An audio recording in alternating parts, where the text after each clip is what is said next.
Eu te follow foi ma fa tala fa tu Samoa lo fa so ngale ni vanga o le via fino o fitu minuto bo te le tu la lima. E le fa o na i fo o le tautua ma le una nga la Blue TV ba se le programa o te ya e ma bru fa o tato o te ro ile le fo ia fiafi. Aso todo se furu le masina o augusto. Pe ato Tasi le aso na tato fa ma vai fo ile ya ile le fo masina. Ya e tato Italia. Ya manuia fo yo setema Maona le o le de fiafi ia ele ava mar fa lo tawai ia fi fo le lo toe fo mai fa wa le tutua me se fo yo le au na nga le tanto Blue TV po le ngaru mona ia fiafi o aso te Tasi mai lava so fo se pa ia le so fo raile ia ele tau le lima ia so te Tasi ma lo le soifua manuia ma lo le fa to do ma lo fo ile langi mama ma le soifua la le lei folonga ya mai se fo ia ole tautua sa ilinga malo ya malo fo ile pale le yaso to fo timunga ya mandowi au kilani nei mai se fo au kilani saute mata mai la varita yao ele kekele ya ai to ulu va so lava timunga mai se fo yo le yaso ai o ana fi fo isa man ya fa isi velo la ya ole fo wa fitalia walangi fitalia ia le langi le lei ya mani noa ya ma tūlanga fo yo wanga. Au yo le fai jiti le anga le lei o le tua ma le whaafitai o le loto. Ea fai fo no tātou toe au lia le lei ya fiafi. Tau tua ma le wha o wina fo la unanga. Longo puia li e walo tau pa ia malo o tau fo i mamalu Samoa. Ea ia te o tau o lo o mafuta mai le lei vanga o le fiafi. E fa o wina le tau tua fia fo Italia le unanga lau Blue TV. I lea fiafi ma le fiafi biso tātou programa o tau te iae ma le manuia faivoro tātou o te roo ia sa fi tā i tunga i ai o mai le ne fiafi e me se fo i o lava singa tūlanga fo i tiuta ma faiva no pia i airo tātou o te roo o manuia me uma i leanga le lei o le tua ia manatu fo i wa mai anga ruenga sa fia ngai manisio i la tau sa usu le tai au mai se lava le taimi a mātou ni usila ia ma Samoa o te loa i tūla e vave le taimi a Samoa o te aleono i Samoa ia ua tūra lata fo le taimi e whai fai ngā loto o le aviafi o nisi o lo i lungo pasi taimi nei ia po o ta vale fo wa ngai le fale ua mai anga ruenga ia a o nisi o lo o pace madia lava fo ngā ruenga toi seanga ona whaamutaina lea ma manava ngā ruenga ma lo whai o le whaiva o tautongi o se seu o langa tila o whapulou le tua lima wha ma lo whai o le whaiva le nei aso e le whai ngofie le tautuaina o ainga e le whai ngofie le tautuaina o nuu e le whai ngofie le tautuaina o malo ai maisi o ngā ruenga le tua ai mai ala se ngā ruenga i ke whaia te whaanonga tui lo loto e puna e pie puna fo ile le manuiti le tūlanga o le fia awa a whapeang koe kiki a e viri mai ringi kai au sa koe kiki a e wha ta mala mai wha pala wala ngor kemi fo ngor marulu ia e sa waya mare firongia mai a malangona na wha tūtūnga ta ai a mai ala ngā ruenga ia ona e wha beifo le ilo roto o ia ua tau fo le ai o le tāpalenga ua sauni fo i e awa le pei ia o ngisi o le vai aso pei ringi aso tutongi le nei o nisi sa tutongi ana nafi o nisi fo i o le aso atai au o le alava le tūlanga o lo ta oto mai ai lau oe tiunga ma piunga o le nei aso via le leo le tua o le umwhai o le tātou toe lo mawhisi le whai pe au mangaru o le ea i le nei vanga o le fiafi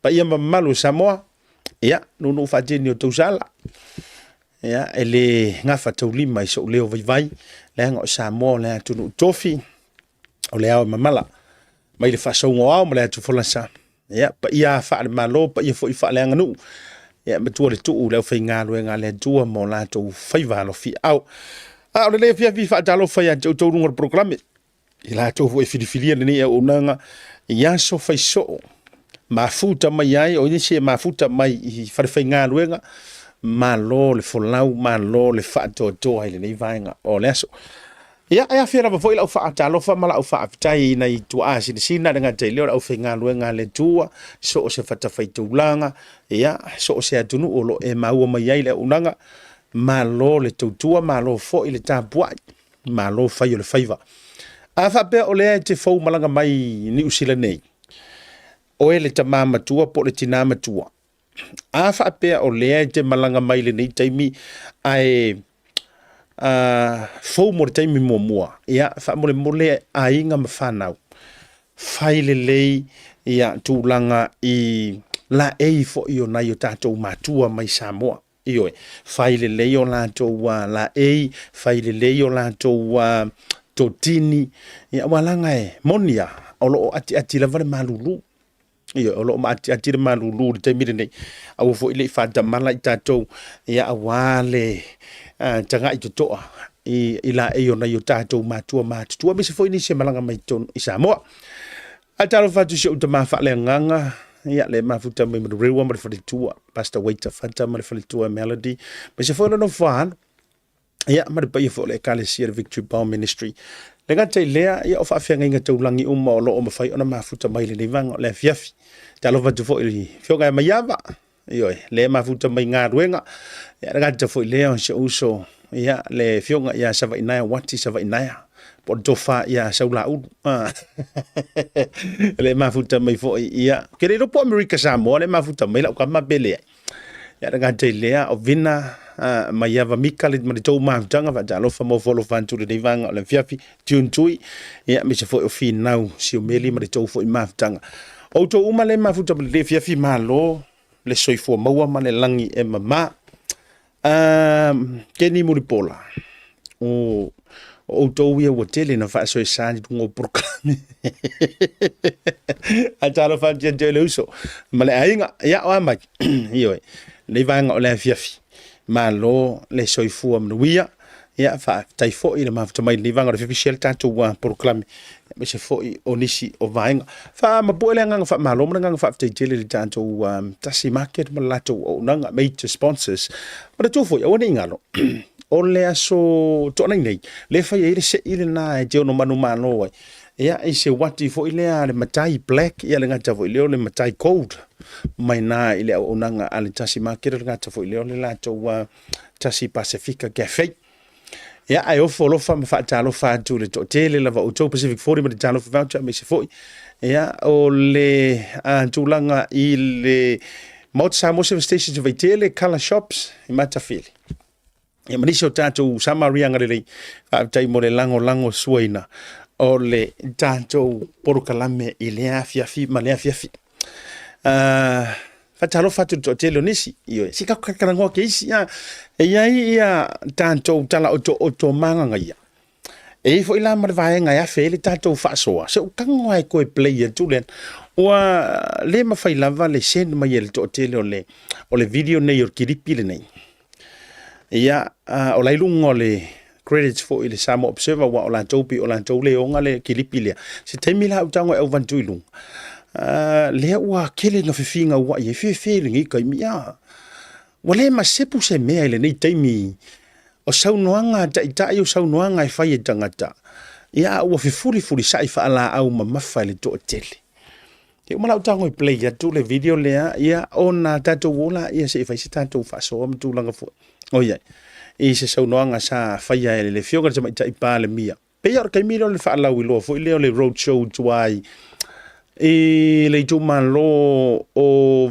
fangaloa le sa fa tonu ina le sa nonga ya me se vela le la o to fo i mai la vale media ni si le media to fisiling ia songa tu la ipa le la au mai fa tasi ai lunga le video le ale sa mo observe lo le vono to sirfi ai nga si fa ye se tato fa so se taimi moli moli ani e ai me se fo ni so tanto tala o ma ne tato tala o nga ta fo i le tu langa o le ta o tongo visa fo ye la palango visa o New Zealand mai Samoa le fai malanga mai ai talo fa so ya au nese Corinne po le sunga ia Stefano le mafuta mili vanga le vivi a matanga ai si ma tau mafutanga ka ta fo ile o le sunga ia Fretenino io tali Fretenino ma tau mafutanga ka le pe pinivi ia Maria Vito inu ma tau fo mafutanga ka le ia le sunga ia Maulalo June Maulalo le mafuta mi fo fa pele jo fine ante porasiosi aleni ia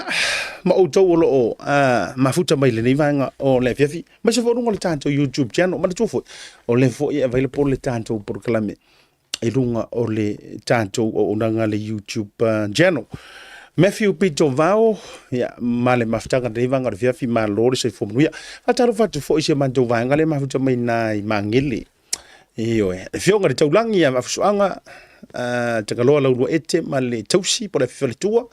Ya fonga ya misi foi o le au wevan na eva malisunga ya take iyo kama sese ya kama ya misi foi o lui male vanga atoale na nai mangili malo la vale on sa ili vanga o le viavi ma auto umalava le mafuta mai le tanto wa programe tatu malo longa a foi man tatu tala no i tanto tala oto ia mafanga solo inisi o vaenga o le tatu porokalame Michel man na yona i tanto tala ia tatu fa soa i tala oto ia me o lo tupu nga te foi leo le no to sio manto botuno o ni usira nei tanto fainga palo ka wa o upomong ua sasalu uma malilifa uma le sila le to'atele le fainga palo tala ititi te tonu o Samoa ai ngalo ai le au usila o le foi ri le lo marka ko palo ka ya oktopa pe mai al tanto fa salong fa pisi ni sinei.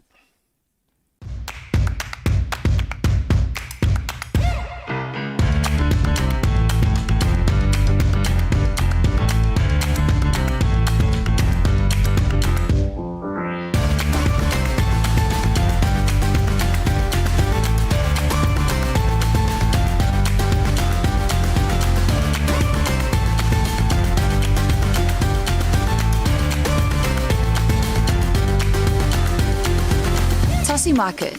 With 3 locations around Auckland, you can get fresh produce from farm straight to your table. Grab a bite at Tasi Pacifica Cafe or get a new look at Tasi Barbers and Salon. Tasi Market, your affordable local.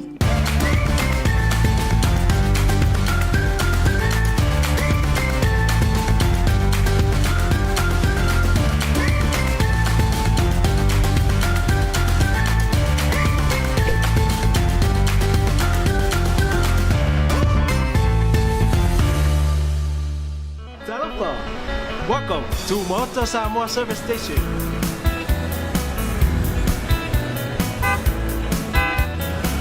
Talofa! Talofa! Talofa! Talofa! Talofa! Talofa! Talofa! Talofa! Talofa!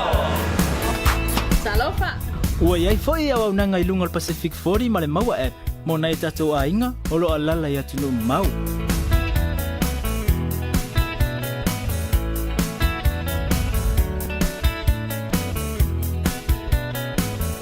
Atonte fia o na pia mo o Samoa.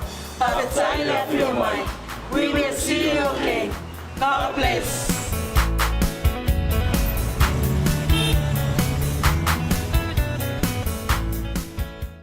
Te mero wati lau ulo se furu minutu te nei le July 5 fa talo fa Teresa Semu nga te leo le to fa sengi ia blefio nga ia to fa sole asutasi ia mare no falo le mafuta be fo le vanga le fia fifa pe fo ia le vanga le mafuta mai Brisbane Australia fitu me mea mare to mafuta nga te lea ia o kolita male mafuta le vanga le fia fi fa tai le mafuta mai be fo le sunga le lani fui mono Enrico ma tau foi mafutanga le vanga le fia tatu mo tatu tala to onga play to ila ia le o le video le ia ona tatu tala no la ia le langa le o le wa fia pe o vai so e talu na tupu wa weekend le na tene ia mana tua fo ia le amana ia tele male ano tele ia walanga pe o se mea sa amai fo ile le o se talai ia ailanga wa sa wale upu fa sa mo tu lo le po u ave ma papala va tu fa fo ma wala tu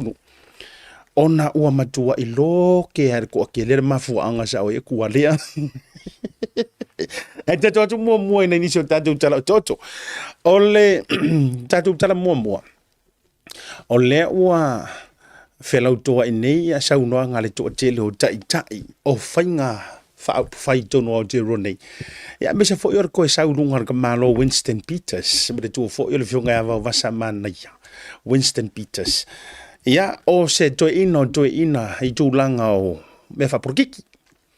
kamangi o kamakuai lava a o le nei lava no kara ikiki mai lava ia o finau lava le nei to ina mai se foi ai filo fa be fo ina fa ma vai le pa inga na se ma vai tu nei na ua le maruia tau mo fainga ia le fo ua to tau mo fai mai ia le New Zealand first now ua fa manino mai la le vanga fa fai po o le faing le malo po le pati le leipa o lo tu le foi le taimi nei fa manino mai ai i se sau noanga fa la o tele le fionga i le ipale mia ia Hipkins fa be mai la na sau noanga i le fai ungor vai aso e mautinoa lava le leipa la ia e le mafai ona ngā lulu e fatasi ma le New Zealand first o le la ua makua ma le tua foi la e fa pe uma lava foi le saungoanga a le leipa ma le national le sa fai fa tatau i le parti le act party le kamale o si mo kama fa pa pomu le o si mo ia te fa ngonga ka le ka pa pomu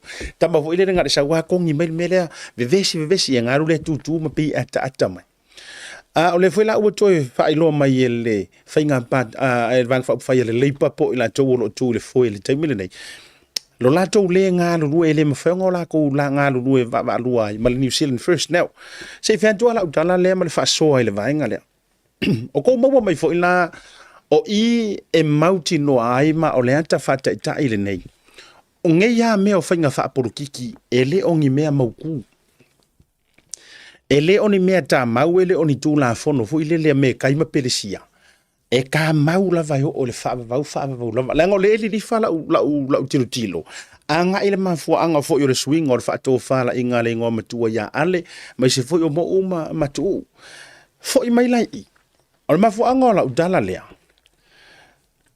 o le pa inga yo nga kuaku e se ile pa inga le nei ya lu le taimi le a le pa inga yo na tu atu na matua i fusi ya ele leipa le New Zealand first ina ia fatuina lo lanto fainga malo va alua le coalitions government mara tua fo ina ua deadlock ia le fainga paloka yonga kuak ina ua saule unga e filifili ele New Zealand first po feo i tu nei e luo le national ma le leipa e lanto te lifa ina ia fatuina le fainga malo ia nganko si fia uma ele e filifili ia I think it was 2018 nang ko por mele por sufit por suong ele e filifili le New Zealand first Winston Peters malako vainga e ngalu rue fa tasi male national sa filifili e ngalu rue fa tasi male leipa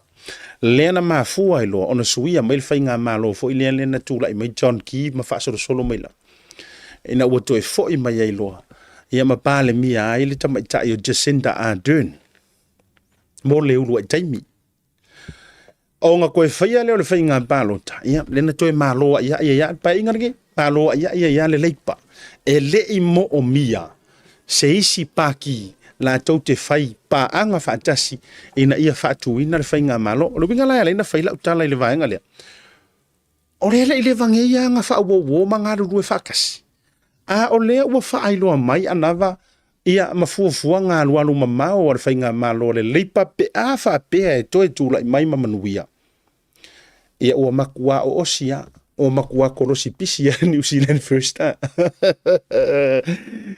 O i o atata mamau ia ma atata la foia ia. O whainga porokiki ma hatunu ua mala malama mamasangi ngai meo porokiki. E leai se mea e whaavavau. Ma ia. Lala nau e fo evantu le tool updates. Ele ya se mea e whaavavau lava a mingi. O fo ila lenga whaawo na vaenga mai le amatanga. Sawai lenga e o whainga ngi whaapurukiki. Just to achieve low purpose. Pawanga. Inga ia ausia lo whaamoemoenga. O le an whaamoemoenga nga ia yo le leipa. Me i mai ia le New Zealand first ka ko ngā rue whakasi se sui whainga malo pale mia Jacinda ai pale mia langolango ia Winston Peters lenga sa wai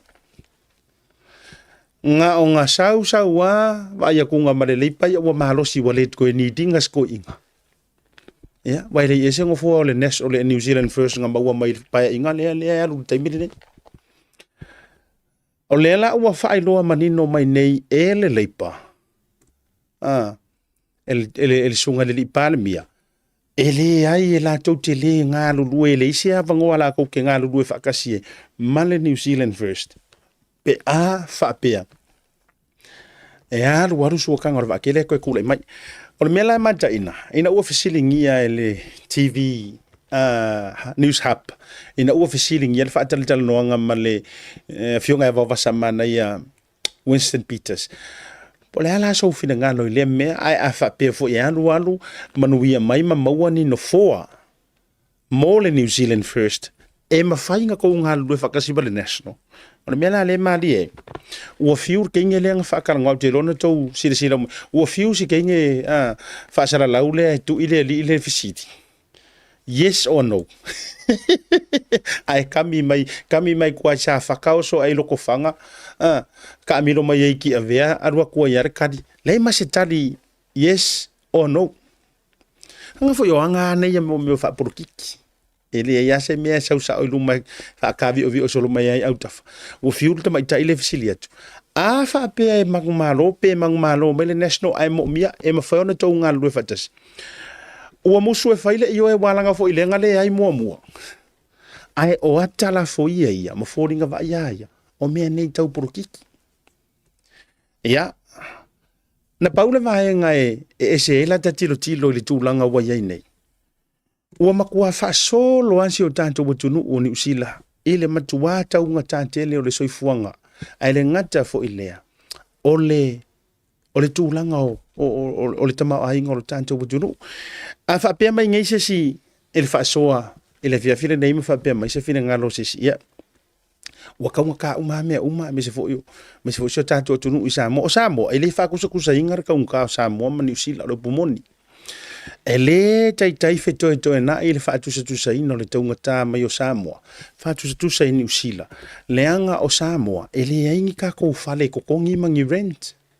Se wanga o ele ke whiwhi ki ngofo ingu i kua ke sau ke renti a pia ia mo ngā ruenga. E se mai la le vaianga le da.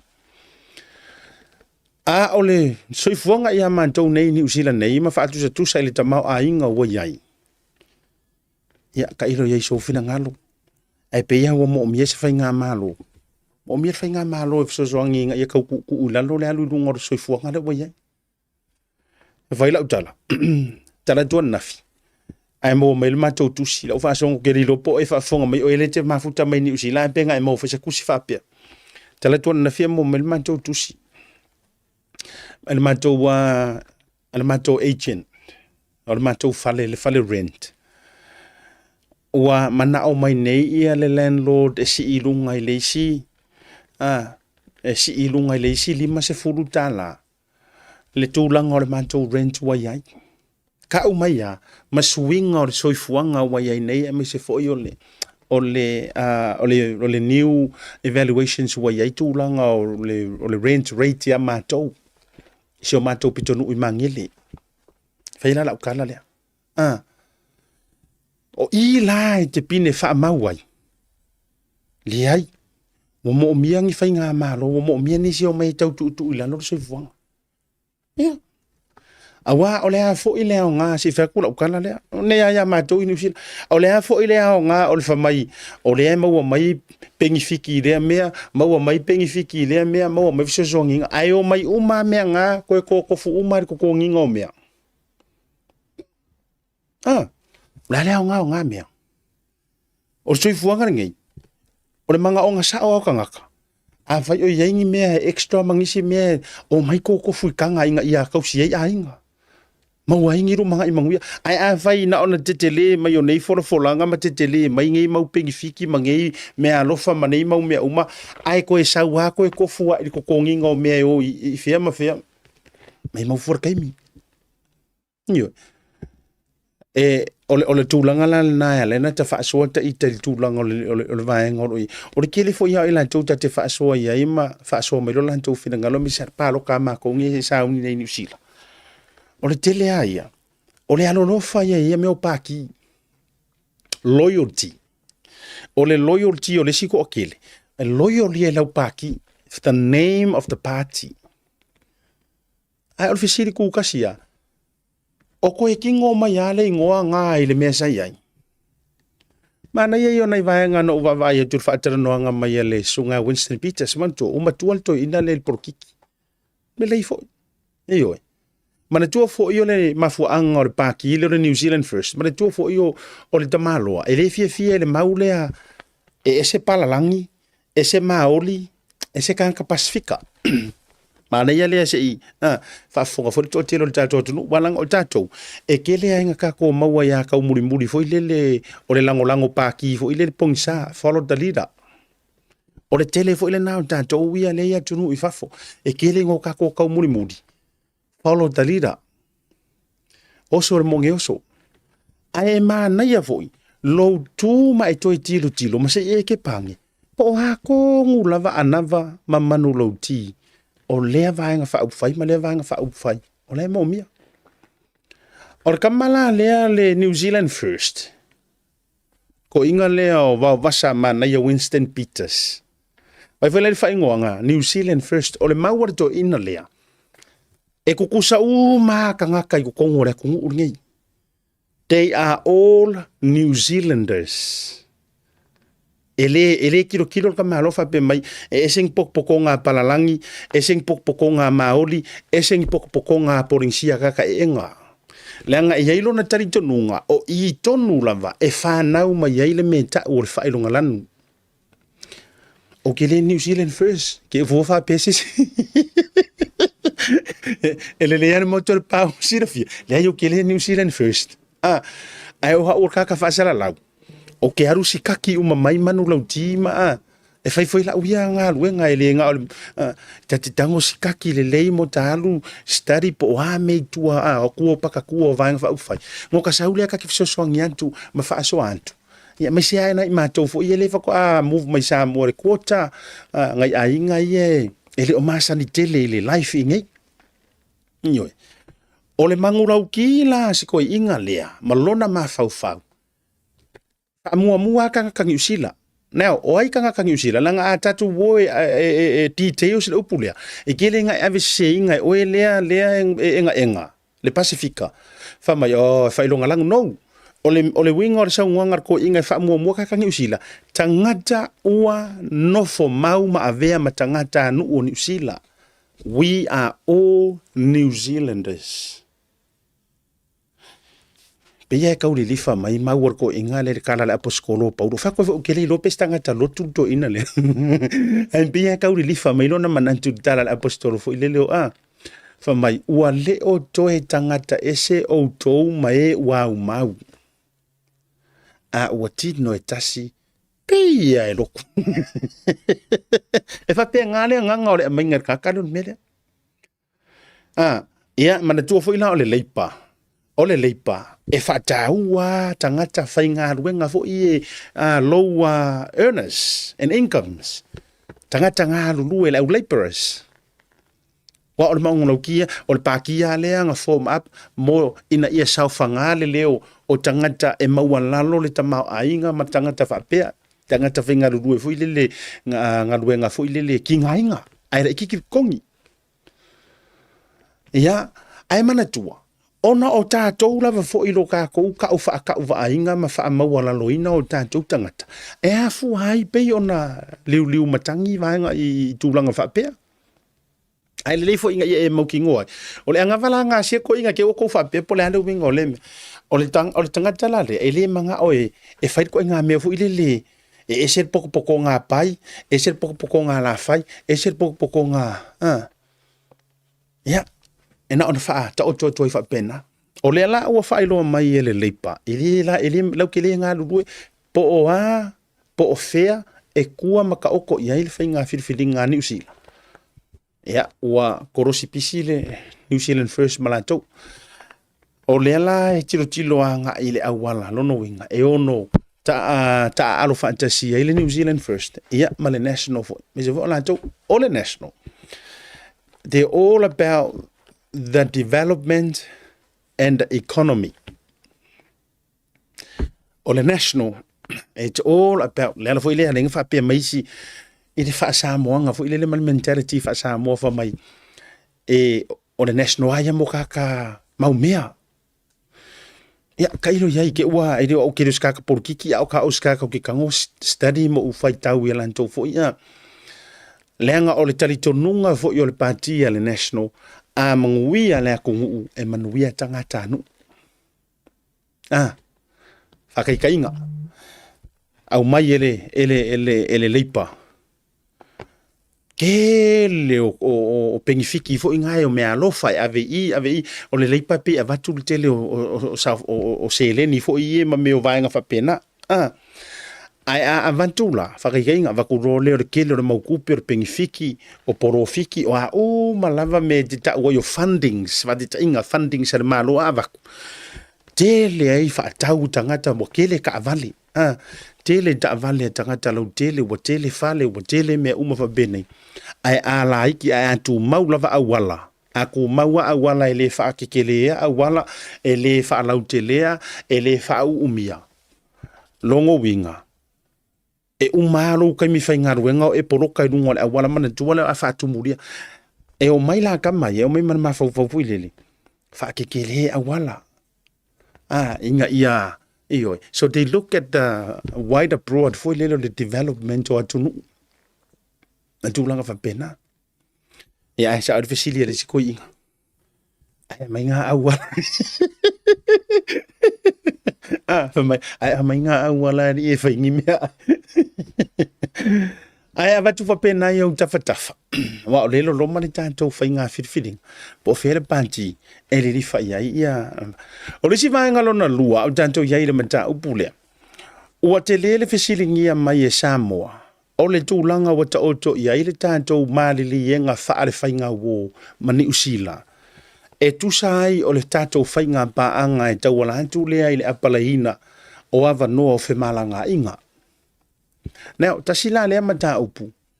O lo o silence ai le siko o kele o vaenga le ngā o whai tio o sia. O le fisili numero tasi, a mai sea fuit kako whilo inga nen kako whilo ingi Samo.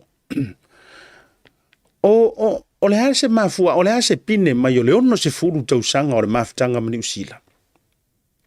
Ia, ma le silia atu le wha se furu tausanga o ova ma le lua se furu tausanga o sainia le tātou treaty of friendship.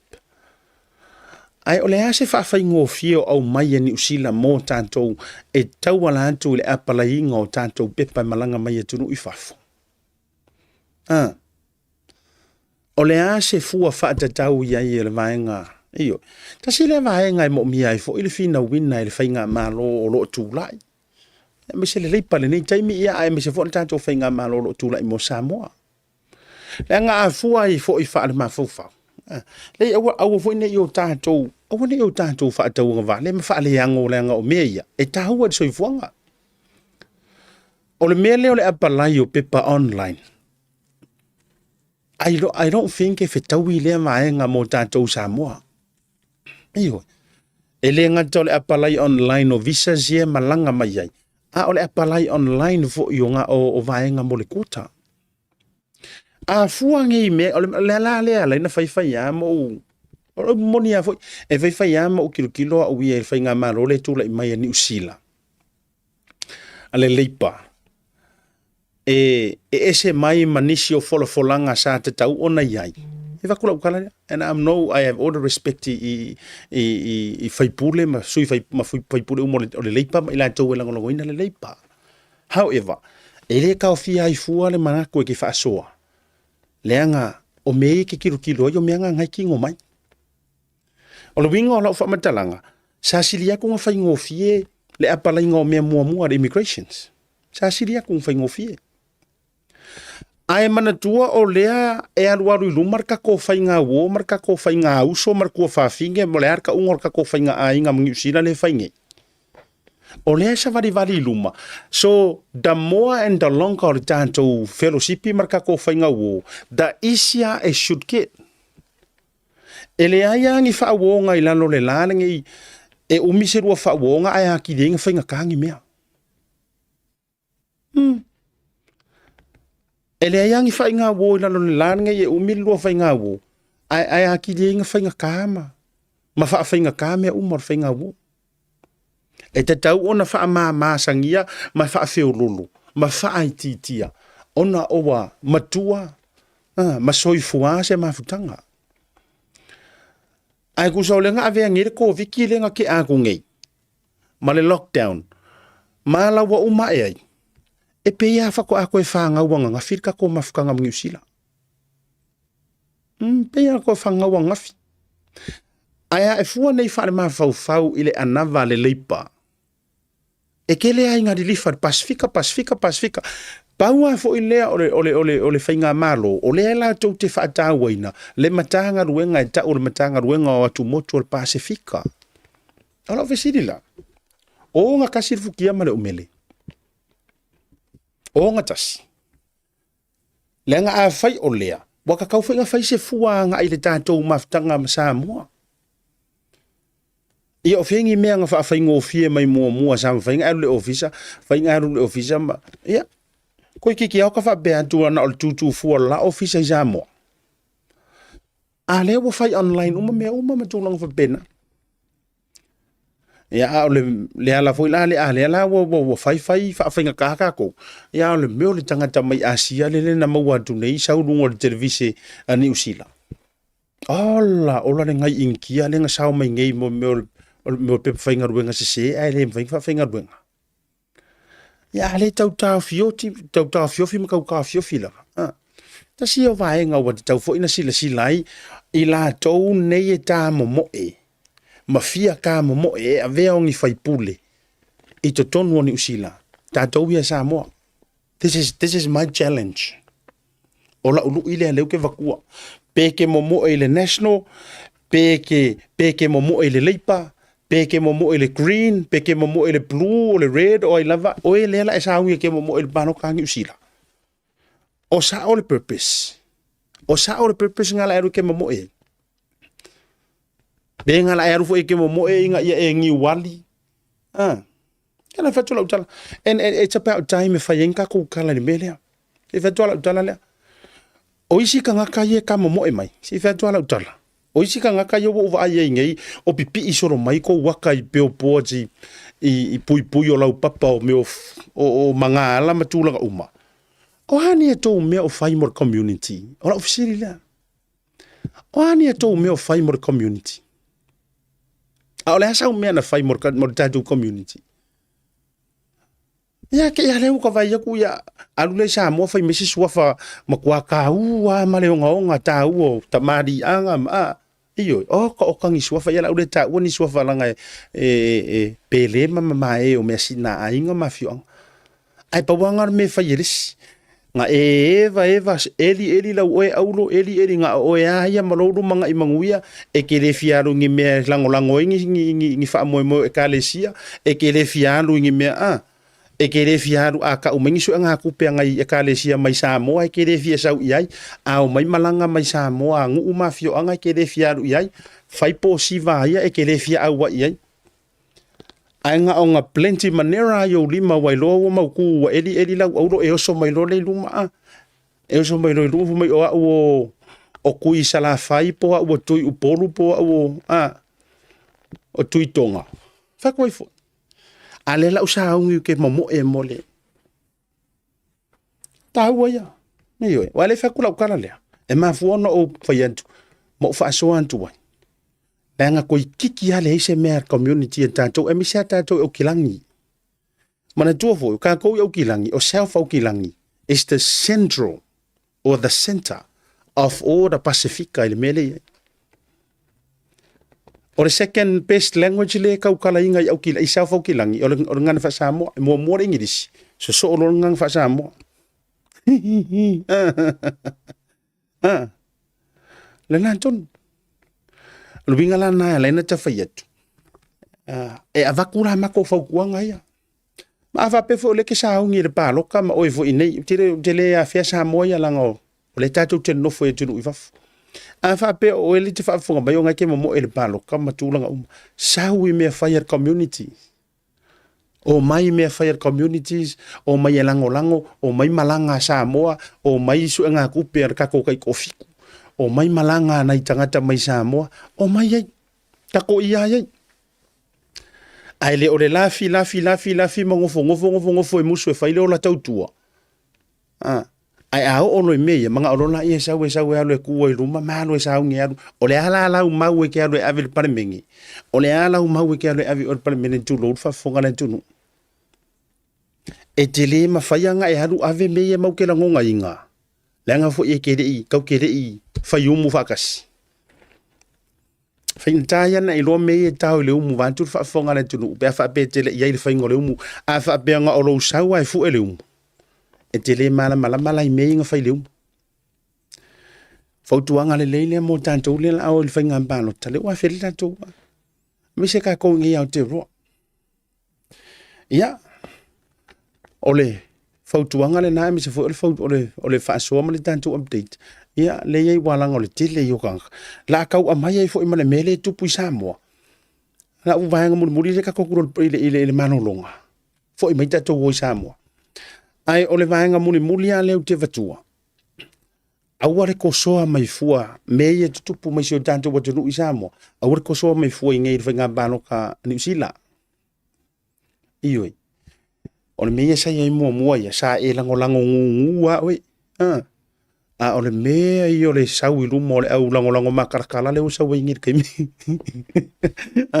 A tato pano ta ia New Zealand sa ia. Sa e lango ngua we.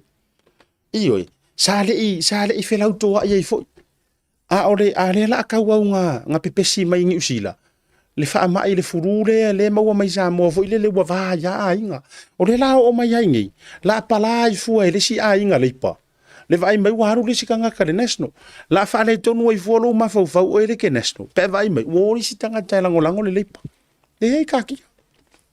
Kaki e renka kukupe mo mai e whakosinga ke e reisa mo wa mwhanga mo ku e tatian na me. Ta dotu malo longa a foi mai. Ta dotu la i le video le wo mo wa. O ko su e kwang i le video le. Ya si fai mai so fina ngalo. Ya mi se fo le tulanga wa tala no hina ile ala. Ya le saunanga le fionga tama tai pan mi. Ya mi se fo tari foi tau atu le sunga tu le pol tai tai le tuanga. Pa mai ta tu fa salong fa business nei.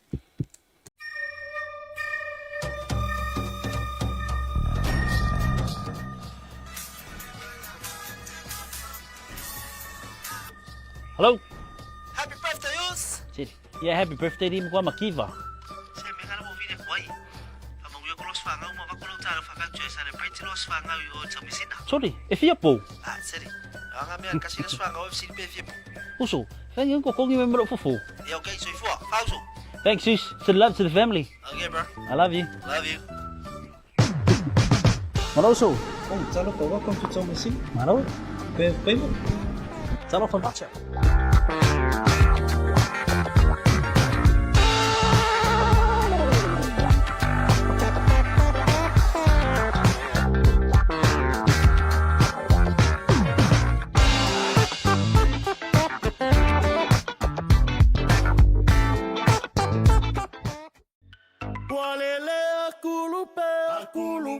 Pakalofa lai atu ke Mutolosi, ko hingo aku ko Chantal Vailanu. Come on down to our Niue Wellbeing Open Day, Saturday the 2nd of September, Urahu Town Hall from 9:30 a.m. to 12:30 p.m. So what's actually happening here is a celebration of our Niue Wellbeing. We are having a lot of Niuean food today, handcrafts and live entertainment. Pacifica Family Health Group is here also to support our Niue Wellbeing Day as well. So what we will be providing is our health checks, a high blood pressure check, our sugar levels, and also our weights, and also we're doing vaccinations as well. It's not only COVID, we have our measles. If your kids are not up to date with all their measles, we are providing that services here in Urahu as well. If you have any further questions, please call our 0800 number on 0800 332203. Hope to see you there. Manako ke tutuli, kai uka ke fifili, na kai fiafano. Taimaro watile ua toe se furu biru tala li tula ono i le tautua fa wa wala Bluwave TV me se fu proclamer tautai A'E. E le dei vanga o le via viva talo fan tu li to fa le tu fa va tu lo wena su o peti. Ya ma le fele luo to ainga me se foi ia o le to tele o to le foi mai mo mai le tanto proclamer le fu vanga o le fiafi. Pero foi atu. Ko si sila mai lava. Fafta ia le o unanga le o le video le o mai fa ngai na mai lungo le newspaper le observer o le lungo le lanto website. Ia e mo le fafta fo i ona o le vai ngol mato fa ngai na o le o unanga. Ia ma mo le toi o fa mo o le aso fa na fa na tuina pe al fasu ma lima tu sanga o le tautu fo i le newspaper. Ia i Samoa me se fo le langi ato. Ai se ko si sila mai lava. E le o tonga o saunoanga ia e lua. Saunoanga le fionga tamai tai palemia, ia ma le tari foi tau fo ia le sunga tuilepa. Ntatu fa so ila ia le onga ua kalango wa inga ko kele mata upule. Le lai o ai tu malo ma ua ma tuilepa. Le lai te atai o le te iosto ino tuilepa fa pe tu fa tasi mai tu malo. O le pelo ia. Se tala ia una faile na tala ia mai tu malo. Wa o isi tu malo ia laiti ia lolo. Ai pe o le te ifo ile al tini fto apa umanan fa mtalanga le fai mai. Ile mai tu malo. Ia, ai so ia na se fa tai tai nga foi le. Akele ke. Pe o se king e fa ko apa. Longo o o tama. Ele o se teke. E na o ia lai marmalama e mela e talo rohi. Po ngangi o kala ngonga. E kai minga pa ua. E pefa peka pa ua. Ai ale mele tupi.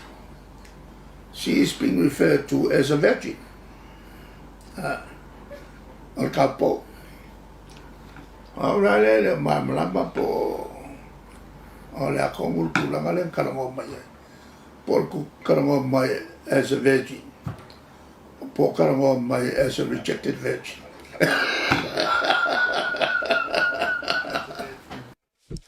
Ia, o le na o tau sila mai le whaatatala noanga le na me se foi o le sau noanga.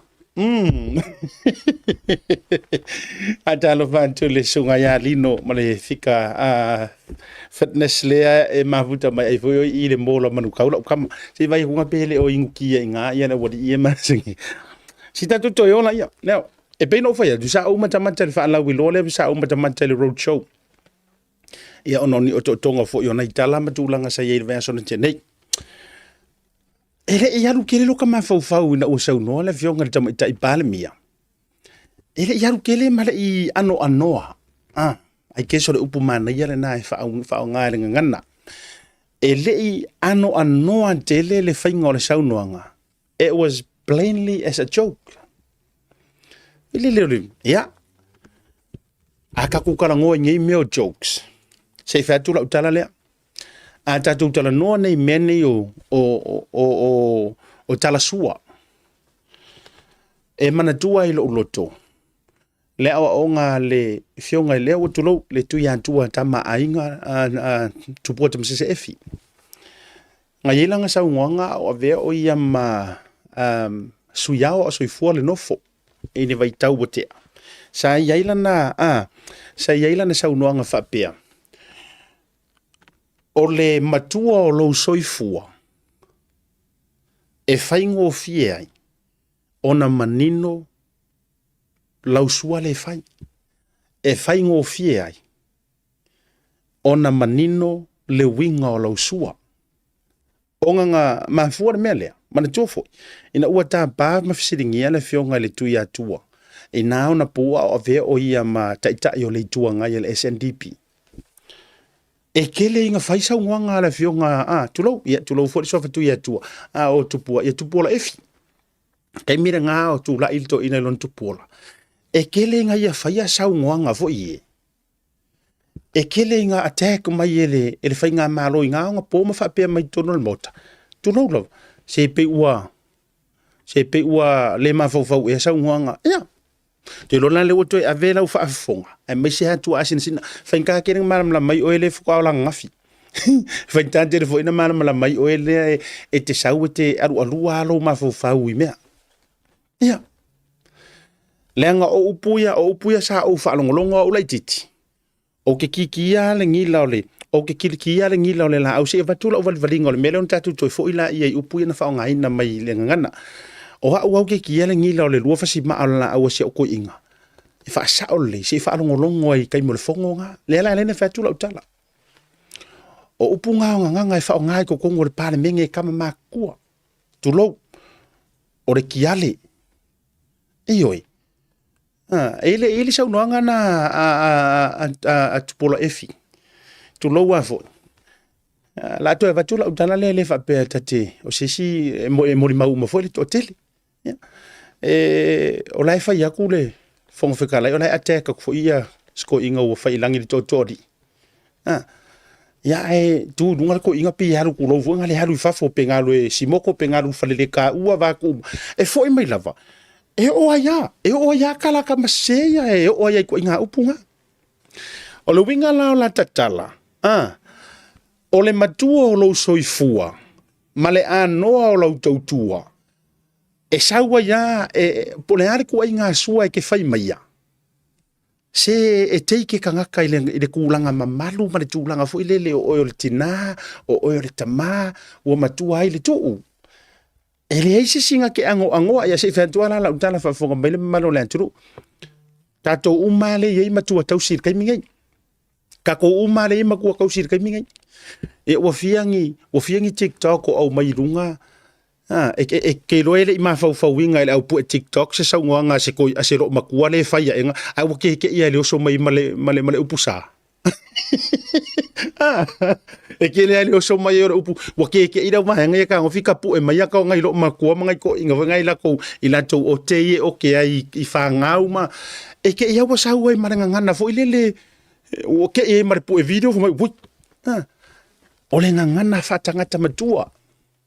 O sua ngar va tele fa tangata matutua ya ngi foi upu tulo wa le va tapuia ma se e mama me ye lo to mama a ko foi ngi le fingor sa ngwanga ka di uma nga react mal to tele na le vai fanga loa ma le tu malo le anga a fu le tangata na sau noina matua so fu a fu e kanga sau ngwa ole ta yo le atunu ya o le uru hai pale mia tamaitai. Now, ele fa pe waka whaiaku. Se la ngai kele aku isi mea. E kele aku isi nganga siri ngonga ngai lole purely as a joke. Le hanga kau ki whao ngai ngā umar kua inga kala lea mo it's an expression. O le expressions o lau. Ahe inga ua whesilingia la ia le sunga le taitai o le tua ngai. Ma whesilingia ai ele.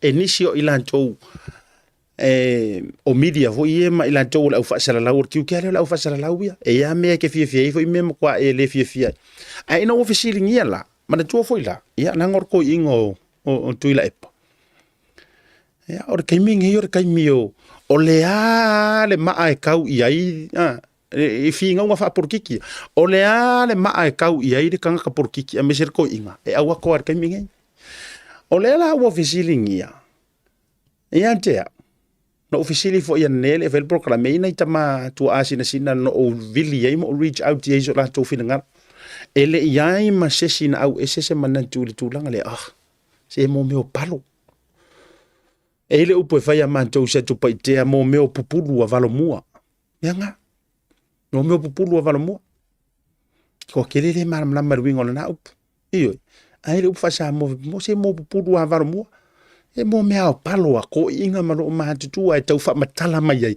e wha makala mai ai winga o mea.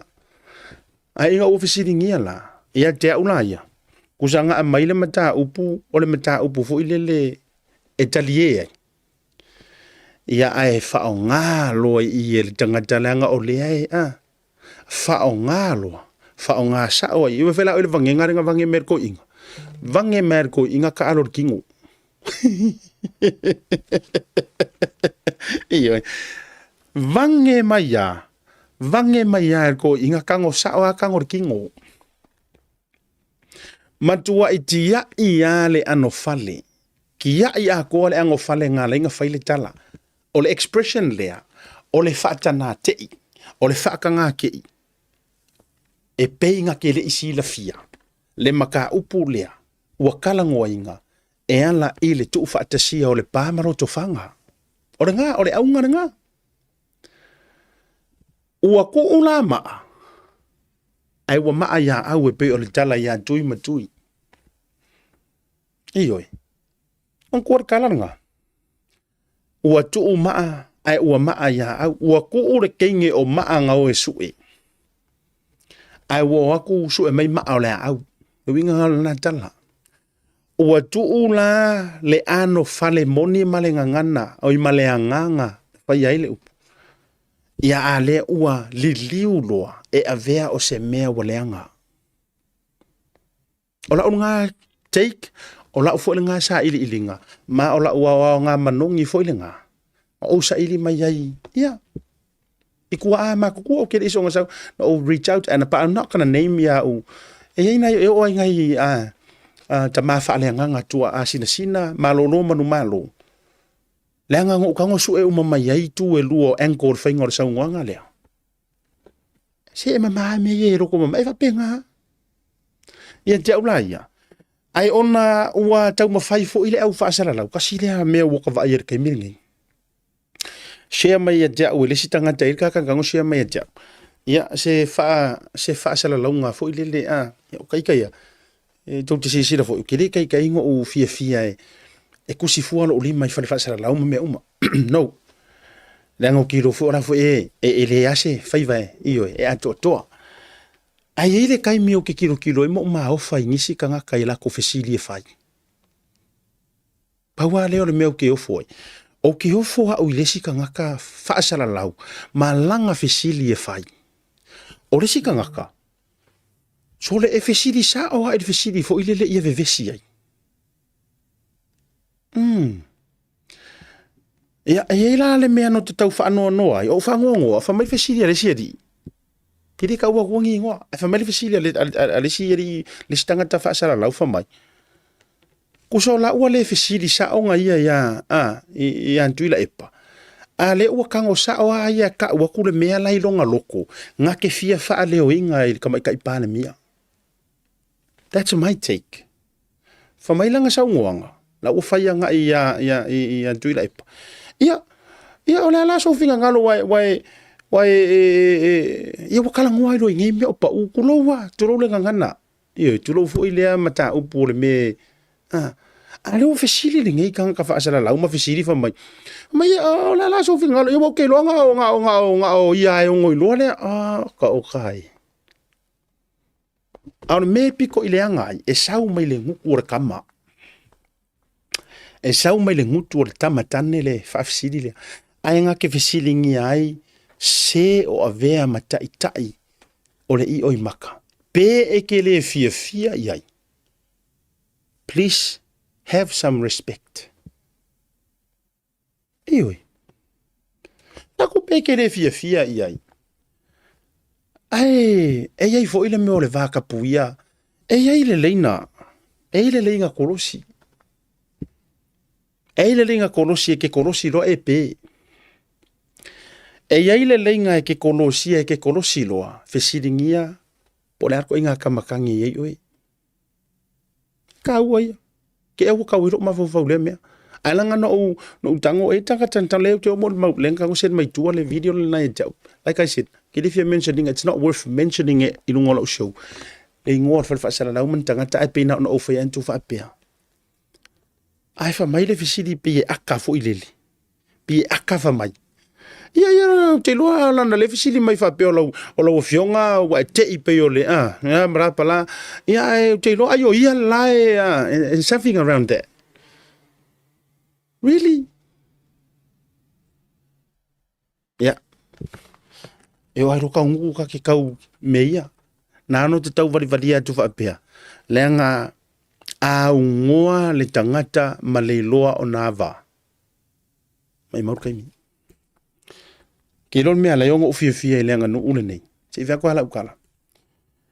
Ana le ai oe fo i lea ke ingo i lenga no umale fa Samoa. Se ke vea ko hala ko fangu mana utu fa malo sile. Anga le ai ta ian la lenga no umale fa Samoa. Wale esa oe ma umar palangi. Makangaka ye. Ele ai ma se ma fau wola i popole ai se va fe alo. Le ai ma se mafau ola. E o fea, o ele ke le fia le ke wa e fia palangi, ma e fia Amerika, perkangia, wa e fia so te fango kwa ya oi. Le ngau ke loa, a sau ngei le palangi e kuku a ai, e kuku le mafau i lumo lau fai fe au ma kuku le mafau lumo o makua, ma ai ku e au ngoa ma se fa alo te lo o e mo ele fia. O le ala la le ngā e a fuai o ngā whawhekaia i le atua loo loko o Samoa le kungu unga kofi le anga iai le tāntou wanga nuu wha Samoa whai mai le whainga o le anga nuu o le iwi tū o le wha Samoa, the backbone of the wha Samoa o le wha alo a o le mua au o le wha Samoa o le mua au o le wha Samoa o le vā whea alo e le ai longi mea i e lua ma oe, malamo ia. Ua soifua whaalau tangitangi, wa e le iloa le kua oi, wa e le iloa le vaa. E sau fo ia ukala e le ko e kaufio fia. Ua tu utala loa, ma fua i sea, ua le eise vaa sa kau kapa ma apo ai, ua saralau. Tala fo i le e fua matangi ai.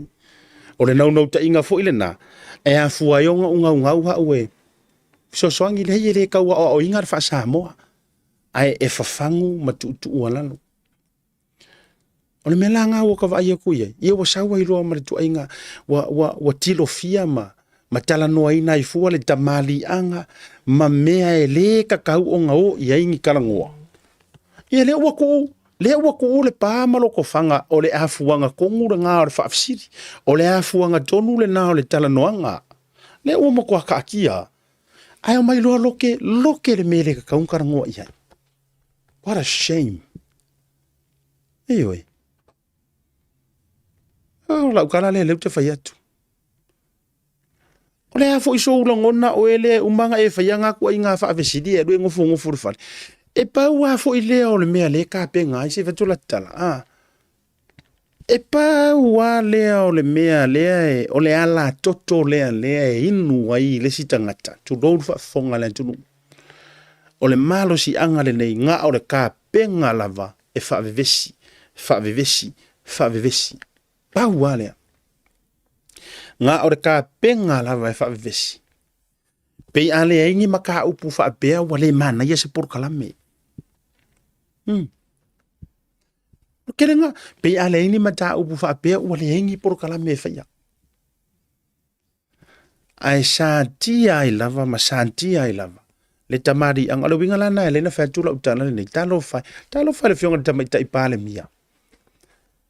Ya kaki ya la fo ile fionga tamai tai pale mia. Ya tatu tiro le tatu o le tina. Fai foi o kinga la so fo se o kinga. Ale o makua vange ai ngi ko inga nga mangi ko inga fai fesiri va pengi ai pi talie e pe e kalie ai e vela tato ai e kalie fai e pe fai ai se va tu sina utama fa ma lo sile ai o maka upule me bengo ko fai e le me or kanga fai kanga ka fo ie wa ia ile fa mamaluinga le tua e le fai kaure le kus pa ia kanga fai la fu le menga fai funga mawar la le menga mawar ka fu le lenga fai ma la ule ku lo perfect ko ya lo le tanga to fai tau ko fai kaure kus pa ia ai ke wa se senga nga la ngo o mala fa sara la o te fai tau fo ile fionga le tua mai o lo ia isa uta mafa le nganga e nante au mai ale upu ka kau fo inga guidelines ai ia lau fa sala lau ke loa o le tele yo me mafaingo ka faia e mafaifingo ka faia le me o le kukuafi I can do that ai ke lo oi e ama mai guidelines o me o media e amuli mai ai la walunga ya ke au le upu marfau kuanga o makua nga kaile o la foi fea ala nga ai halu kuspa ia ai haru kus pa ia e maka ukia le mea nga maua i le nga fai kangaka o le atua inge ke la wa fa be mai fa be tu lo le fionga tama i pale mia ele o se fai fe au la yo le tai o kangaka o le kua haru kus pa ia o ka vika o lea ele se pero feka ka vika o lea o le tupu o le tai ele ai anga ele pero feka ka imo ka vika o ele pero feka ka imo ka vika sai ai Samuelu ese ala le pero feka ese kai ai vai la o kai me ele i pale mia ia ka vika wa ka ke tupu equivalent mal tanto vai kai me ele i pale mia ele ia o malo ka vika i long kai maua le vango e fasioki e sauro ona le vango nga ave fasioki e sauro e fa merkara ka malo la ngana ele i fa uinga ele o long kai mi fa mai ia mama o ia ke o nga mea o ke le pa i kangaka ua fa uina ele atua kero o me foi le ka ua vaku ai foi fa pengari a fai foi wa ioi wa fa ali manatu lau tele a fai wa fa ali manatu lau tele a fai wa tala noa i mea o loo va ia tatou tala noa i issue kako alo sama kako alo vao mai ile lote o le mea le te tau na tatou wo o ia i kako karangoa o le fa alo to i fale ia wo o ia kulanga mamaru makulanga e kapu le mea o le tamatane o na tau tala iai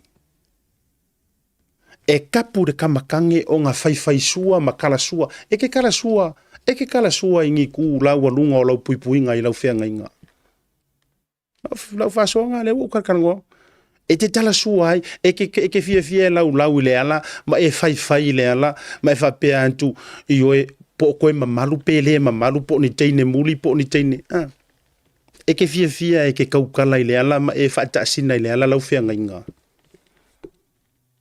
au wa koe o kafa a vai ua ngalo ia oi ka ua i oro koe su e mana malama i le Samoa au ke haru kere ko ke su e ngafa se fatu lau fau tuanga lea au ko ke makere ko ke fio ko ke su e ngafa ma ko su mo o ko kupu e kau ko ngafa i fea ma fea kau ko ngafa sa ori se fa vale ma ko e kau ro ngafa ia akam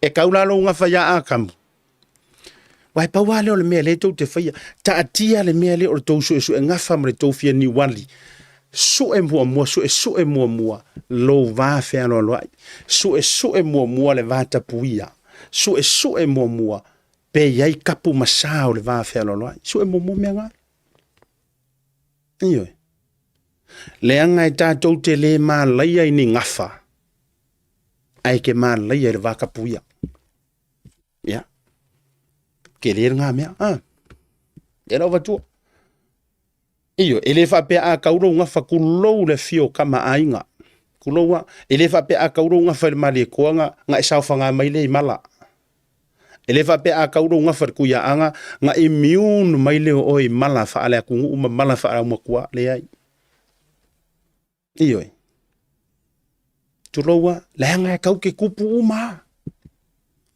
iyo kau ke kupu uma e kau uma o ka ko nga fa se ka iro fo ilo fia ma walunga pe ku kusa maroka ma walunga ai ka ke ngofo ai lalo ai o le mea e sili o ngai loa le lei oe e loa oe ono o lo i loa hava ia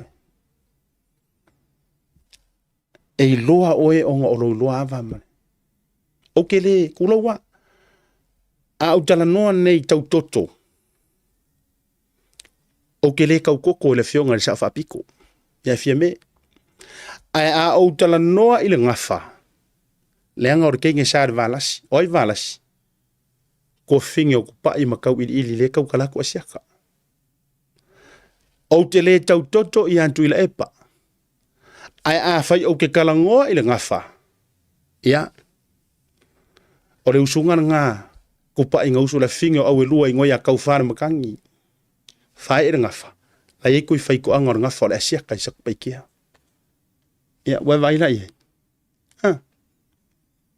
e wo karanga wa ku ngamia o te le ainga tau toto ia so fai so o le fengi mako sa fanga mo ke fai me fa kasi mako ke le ainga ai a e kalangoa i ngafa pa kau koko kau revi ia e malamalama ai foʻi la ma malamalama i le mea tatou te faasoa ma le kua o ia ngata ai le mea taʻu o le faasoa ai karofa ualuā ua oo a i le vā tapu ua oo ai le mea kaʻu o le vā kapuia wa sosofa ona o le naunau tā wa sosofa o o le ngaungau i le like ma le love wa sosofa wa o ai a i mea e sa wa o ai rei tu e sa o ngā kalangoa i ai wa vange ai vange re kamakangi ai ya ana o vai atu va pena ya ai ole mele le kupu ia nga sa waila ia le ma tu inga fa matalanga fo ile ke le fio ola langa i si tala na fa tala no nga na fa pe ngai ama ye yo an fa pe oni pi inga ku lo fa nga sa mo me you know I just don't want to go there e makua ayo le tala le ayo mafuanga le o le tala le kusia kingese ona so ona nunumi ai leo le lalula ona so ona nunumi ai leo le lalula mele maua wangumi awaka ko ke fai e wa fa wina le tua o le ko finga wa ai le tanto watunu leo mamalu le tanto malo na mesiofo sui o le fono o sui tofia a fionga le palemia sui palemia malana ka penenta fo fonga fetalai ma Maota fono ma le palemene famsino sili ma sui o famsinonga famsino umalava o e ua faa uina ele tua ma filfilia or kaula o ele ke finga ungei or ki a polo ngai fa fenga ngai ngo fa he eli mai lungo nei tangata ala nga le ngo ka fayak se ka ku ya makilo ile si kaimi o ele ke via ka o kusire di morki a poro no wingo la ula vatau o ngei fa fenga ngo uma fa e o la tau ao ma fa manguia ngai kai ai e fa ya lo o fia mai ma lo fia ma tau tia ma e fa mai lenga o ki a polo ona who are you to say that really au kanga ka wa fa winga ma fa pa inga mo le nei taimi o le mele piko siringa le anga le mele o lou kau mawhai lea e te tau lea ngaina se ko finga e leo se mea e ku mau ma faa vavau e fili mai lunga mai foi la o i ka ku upu e fili mai lunga fili le akua ke no la ukala fili le akua i tua atu o le fili nga le aku e fe kwa la ukala le wala ngai tele o tanto e sao le upu e fili le aku ai i kua aku o le fili nga le aku nga musuia le nganga pa ia mea ia kukupu nga musuia iyo e ise si o le mafuka ma le kaimiri ngai ai ese ar kanga ruaku ese ar kanga la ku e faile ekisi you know now you tell me o mai moa mai le kaimiri ngai se kanga nga kupu ai ko inga melea nga ese ar kanga la ku e ekisi ai ko e ngausia le loko ma koe ma koe vai le loko le kaiminga wanga o ya marau kingi pusa fu ilele ma me nga o ya marau tik ai ke ia o e fa mai pe ya ka anga le anga ia nga kupu ya nga me e ka fe me love ka ngo love mai ma like mai like mai la utala le te fa ya tu pe afa pe te yo e mai nga kupur ko nga me nga e siar kanga e manga e laku nga fau ku o mai ko kele ya o fo mai ale palo ka ya mas nga e alua ku o masila aku ye pengkala hai ke ya wali fore ku ya masi e ku ya puka ai sa unga awo ye malo puka o e mo mai now that is the Holy Spirit to of ya fai fo e kere malama o le vanga e loku e kere i roa le awala musumunga le nganga le ofa kia that's another primary example iyo ele o le malosi ele o le fika ele o lo fia maka ukia ele o le faikala ele o le kau faleanga ai o le nganga o le atua ko e musu ku afa mai asi fa kuro lau e kisi a puka o le li nga mas o le li ko nganga ngai ku fa ki angor ko ainga ya o le li nga mas pa wanga kai mi sa o mali li mai o le li nga mas ka ko nganga le ku ka finga ko fanguanga ore kai mi a koa nga o kala o puka me nga o wharea nga o puka nga o wharea nga o puka ia e vai ka ko ia afka ia le ia ka kai mo nga kupu ia kia ia wo fa ko no ka palo ka samo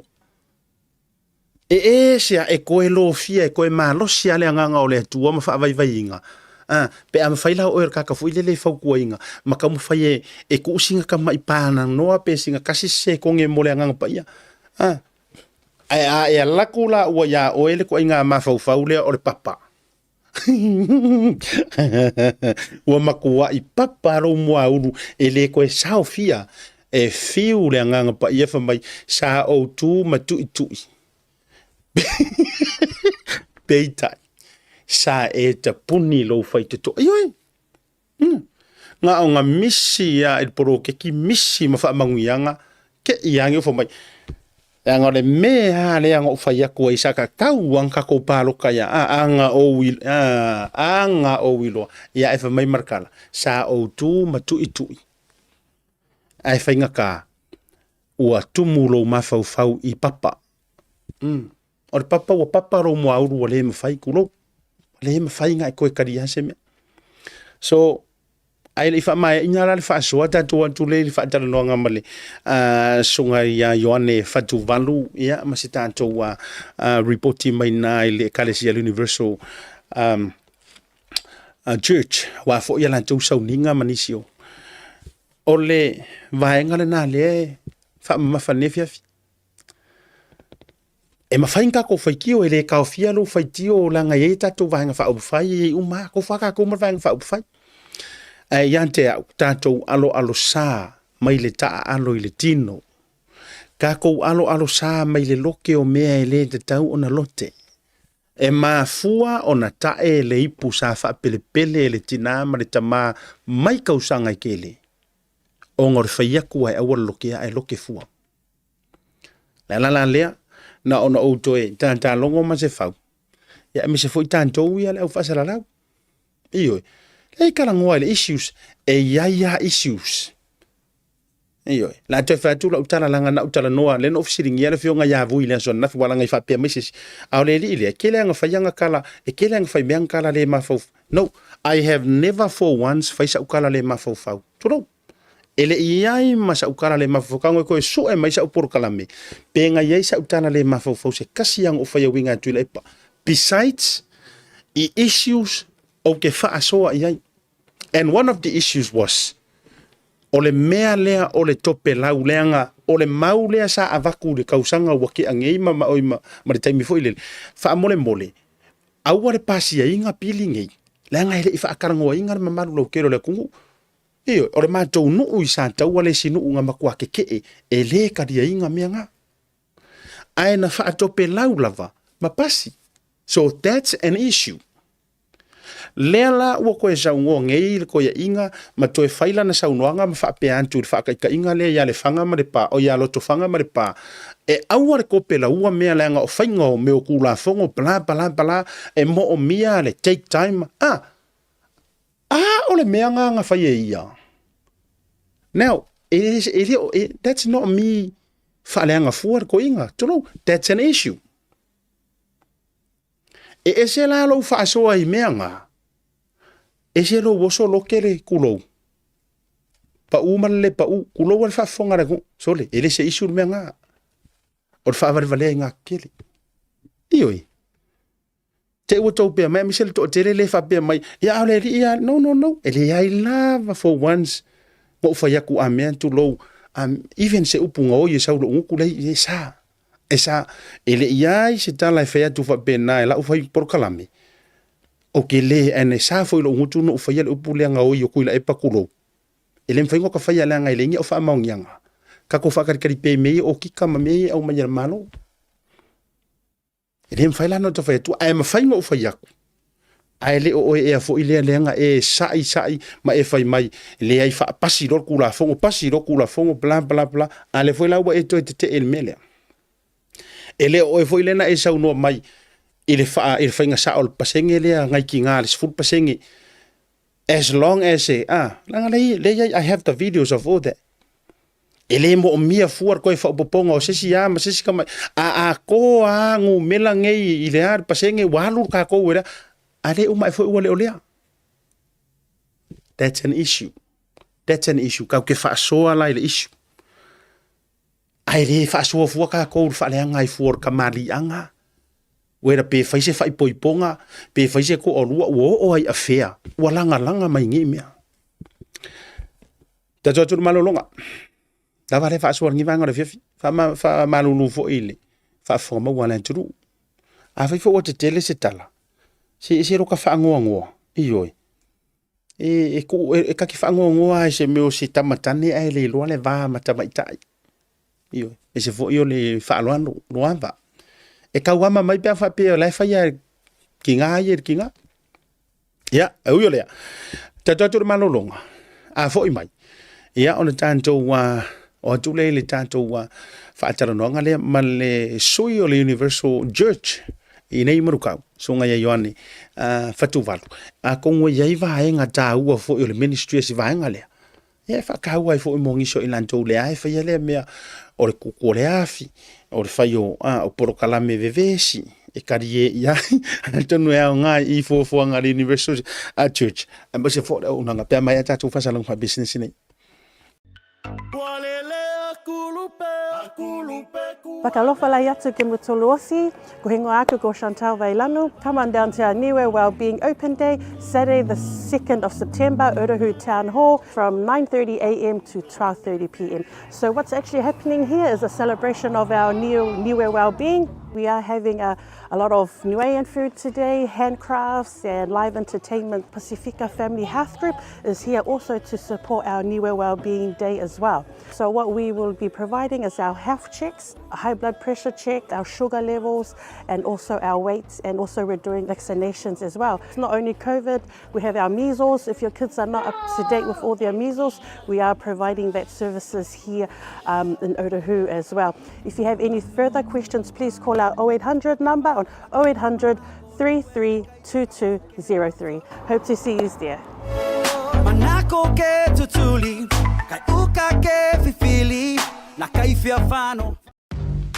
The Color Shop in Maota can brighten up every aspect of your life, from interior to exterior. You can change the look of any project you have, from auto to home, around the yard, and everywhere else. Bring color to life with our selection of the best paint. Come check us out, because we're more than just paint. We got bush knives and a whole lot more. We're the folks that will help you kick that drab right out. So come into the Color Shop in Maota. Call us on 25577 or 21527. Drop an email to cs.creston@gmail.com. Jaimura watile wa avitonu le tula e ono manantu ole a tanto me I tulo I le tanto wa vanole wa mawa ya malisoyo le tanto Universal Church ya I le neivanga fo o le fiafi fatalo fantu ya I lau soga yoane fatuvalu ya me se fo le nei avanoa ya e fa mapu e tulanga o tato o unanga ya me se fo le tautua ya e ala fo I le o unanga mo le tua le neivanga fo o le fiafi. Patalo fatu I lausunga a siata fale malu wa aliko o le fatonu o le neipo kalame o TAUTAI A'E I lunga o le neia la leo le Bluwave TV o awa ione fatuvalu mai le Universal Church o usaulunga nei e whapenaon whaalawi lo atu matou po kalame o whapenaon whaanga solo I le matou e kalesia o le Universal Church e manukau I le Sfultolu Lempi Drive o le matou po kalame o mua o le whaamalolonga o mai.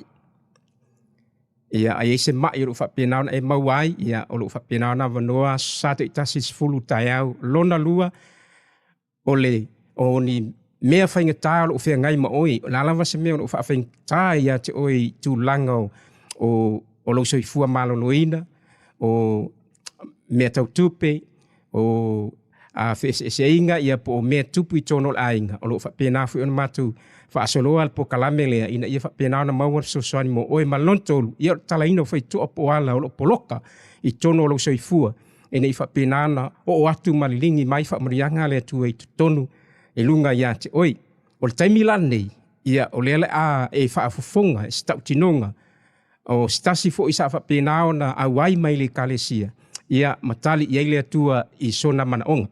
Talo fa Samoa o a Osilia Williamu. Ile sausanga na te anei na si ima ima yeila uso mai Samoa. Ina ua fa penao na wa ai fo mai le lua fe lua tasi a te sema. Na maua I se patu I lalo lo na au.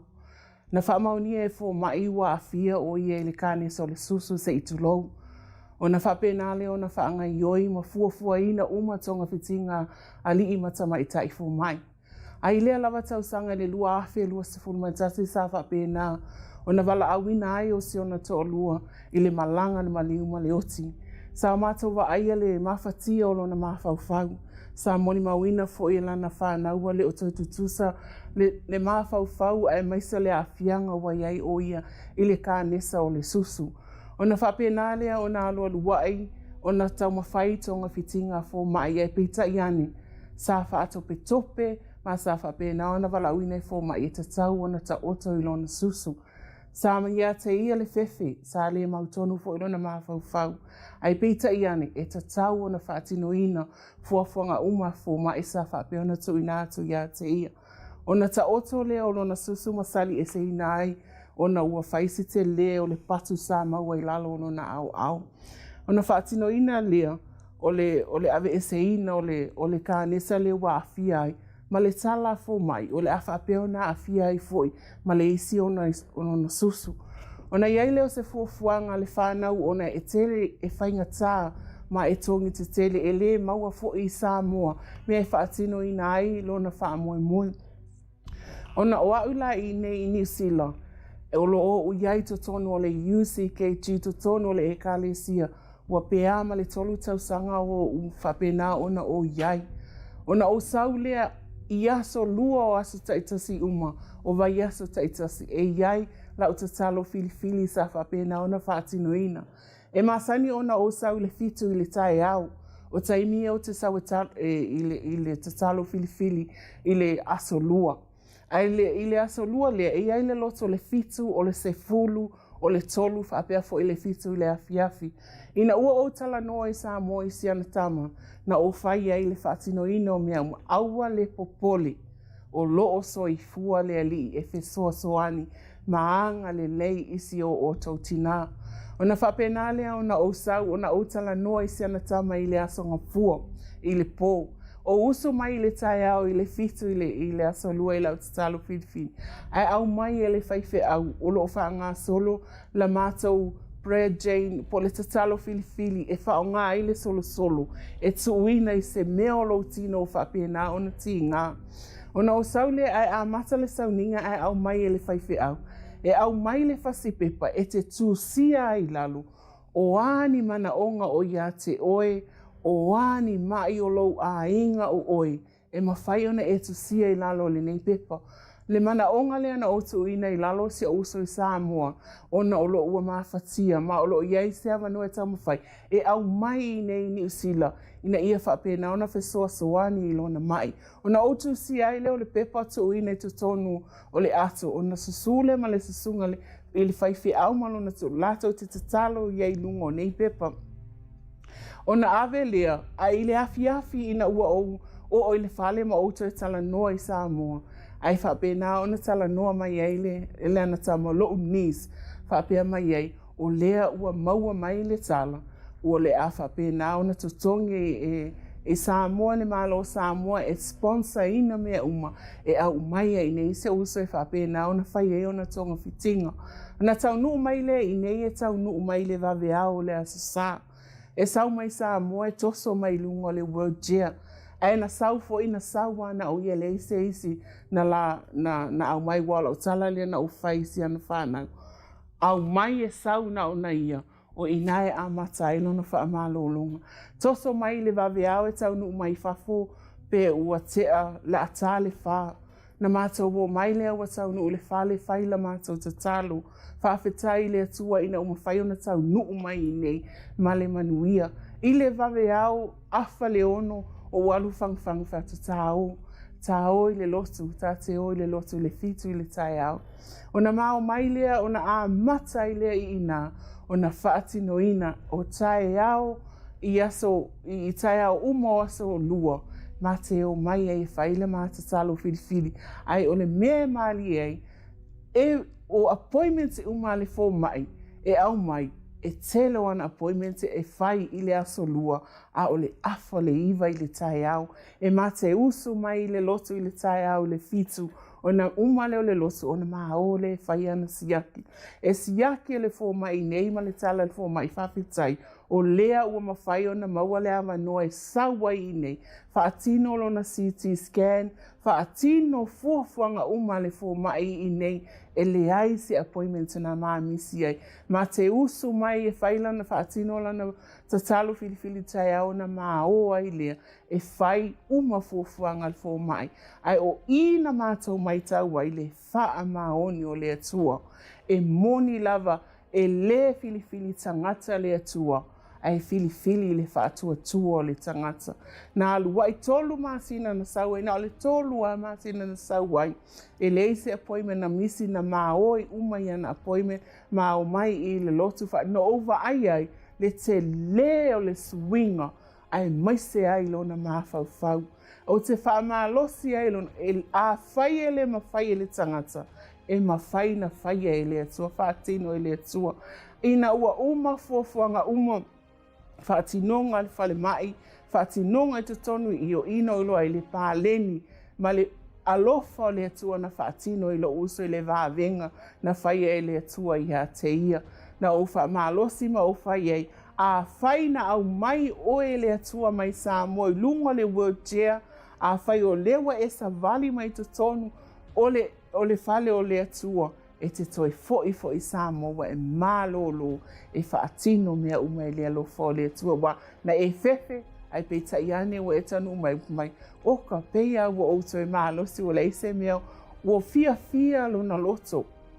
Ua ia mautinoa le wha maoni o le atua ai maise o lona anga le lei a te ia. Tele ni fuafuanga sa whapena ona fia awai ai e o yo mātou a inga na whapena nao mai e invite atu e aru ai le e tele le ai o te nofo I ona o te fialo e whaatau nuina la o te talo whiriwhiri e le misi I aso ngafua, aso lua o aso lulu, aso tofi, aso wharaile foi e whapenao na sauai e whaatino ina. Ma le fianga I to tonu o lona loto ua tali le atua e ala I lana si I ngā mai. O lea o te moli mauai le alofa o le atua, o te whawhetai ai le anga le lei o le atua, e moni lava e le tutuli o na fofonga, e le pupu foi o na aau, e tali o tātou mana o ngā lau. O lau whaamalosi ai tātou, aua tātou te fiu, aua foi tātou te māsalo, aua o le atua tali tatalo, o le atua whaivavenga, o le atua foina te whaia mea sili mo I tātou, te awhai tātou te whaamaoni, ma tātou tali tonu ia, te ia te le, o le suinga lea wa o maua mai to tono le nei e ka le sia, na o sau o le loto e masalo le te leo mea, ai peita iane ina ua o pasi atu ma o whailoa I lo uso, ua fo'i ma le manu malo, o la ue toi Samoa nei, ua matua fia, ua whaatasi matiana whanau, I le anga le lei ma le alofa o le atua, e wha maoni le atua. Amen. Ia pe ona sa e whaafunga I le tautinonga fo'i se tase o whapenao na tautino atu I le mafuanga ia male awala na maua I le tali, sa tali I le atua ia te ia.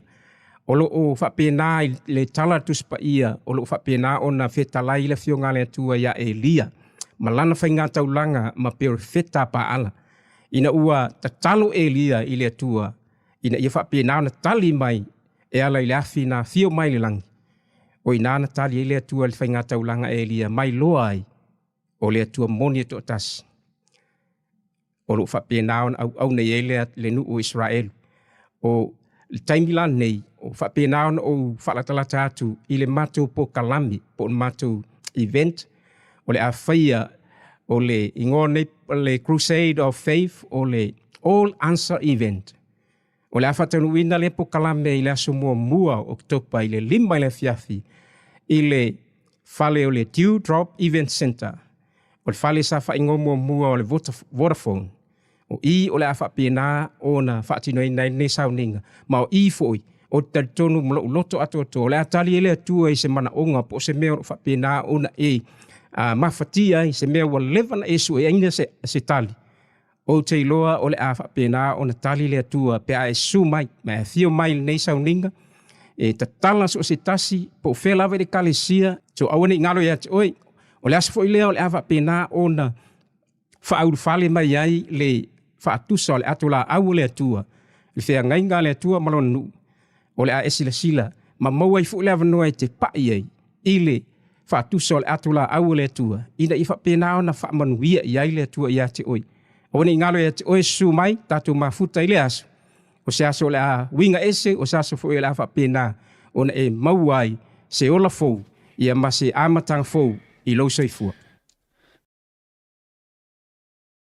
Sila mai mo Samoa i le saunonga ma le whatatalunonga mai le sunga i le sui o le Tanto Universal o le Kalesia po o le Maftaka Kirisiano le Universal Church le i Lambie Drive sunga i Ioane Fatuvalu me se foi ia o le mafine le masiana mo limau i le matautia foi o lenga le lei o le tua ia o te rofo tato umai o tangata Kirisiano e le whapea a meo whape whaia tu ono le lero ai taua lava foi vaenga umana ia le mori mau foi lea mafine po le to fine foi lea tu sai foi o le si nga senga se foi sa ia taua ia i malanga mai sa mo sion tua ia whaftai foi le tua wa o yo le tua fai vavenga ia mo so vanoa ia na u fai lo hantu vaenga me fa na sia si foi ia ia o faisal longo fo ono ole mfai ona tu ina tu lungo le unanga ma le tautua lau Bluwave TV